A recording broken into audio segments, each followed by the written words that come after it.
যদি সরকার ব্যবস্থার পদ্ধতির পরিবর্তন না হয় তাহলে এই রাষ্ট্র সংস্কার আলোচনা কিংবা ঐক্যমতের আলোচনা এটা আমরা মনে করি অর্থবহ হবে না।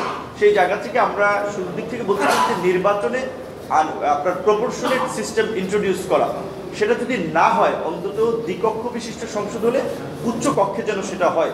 সেই জায়গা থেকে কমিশনের প্রস্তাবে তারা যেটা বলেছে, আমরা এটাতে একমত যে 100 সংসদ সদস্য হবে উচ্চকক্ষে, সেটা সংখ্যানুপাতিক রাজনৈতিক দলসমূহের ভোটের অনুপাতে হবে।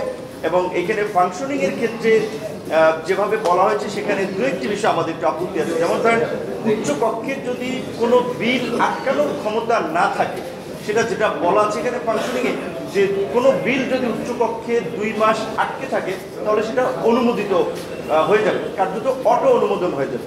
তো যদি অনেক দেশে এরকমের আবার কিছু প্র্যাকটিস আছেও, একটা সার্টেন টাইম পর্যন্ত বিল আটকে থাকলে সেটাকে ধরে নেওয়া হয় অ্যাপ্রুভাল, কিন্তু বাংলাদেশের কালচারে যদি এটা থাকে তাহলে দেখবেন ওই আলোচনা ছাড়াই 2 মাস জুলাই রেখে এটাকে পাস করে নেবে।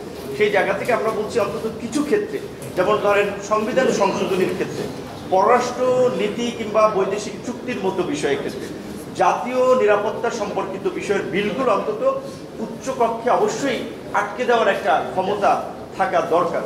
এবং সংবিধান সংশোধনের ক্ষেত্রে যে বিষয়টি ধরেন বড় দলগুলোর একটা কনসার্ন, যে নিম্ন কক্ষের মধ্যে উচ্চকক্ষে যদি 2/3 সংখ্যাগরিষ্ঠতা পেতে হয় তাহলে তারা জিন্দিগিতেও সংবিধান সংশোধন করতে পারবে না, এটা তাদের একটা কনসার্ন। সেই জায়গা থেকে আমরা ঐক্যমতে পৌঁছানোর স্বার্থে আমাদের দলের জায়গা থেকে আমরা নিম্নকক্ষে সংবিধান সংশোধনের জন্য 2/3 এবং উচ্চকক্ষে সিম্পল মেজরিটির কথা বলছি।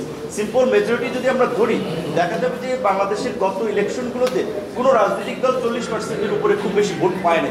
তাহলে ধরেন 100 যদি সিট থাকে, তাহলে সংখ্যাগরিষ্ঠ বা বিজয়ী দলের সিট হতে পারে 40 থেকে 45, তারপরেও তার ভিন্ন মতের গুরুত্ব দেয়া লাগবে। সেই জায়গা থেকে আমরা মনে করি ঐক্যমতে পৌঁছানোর স্বার্থে আমাদেরও যেটা প্রতিশ্রুতি ছিল যে উচ্চকক্ষ নিম্নকক্ষ দুই জায়গায় সিম্পল মেজরিটির সংবিধান আপনার 2/3 সংবিধান সংশোধনী পাস, সেই জায়গায় আমরা উচ্চকক্ষের ক্ষেত্রে সিম্পল মেজরিটিতে একমত হয়েছি।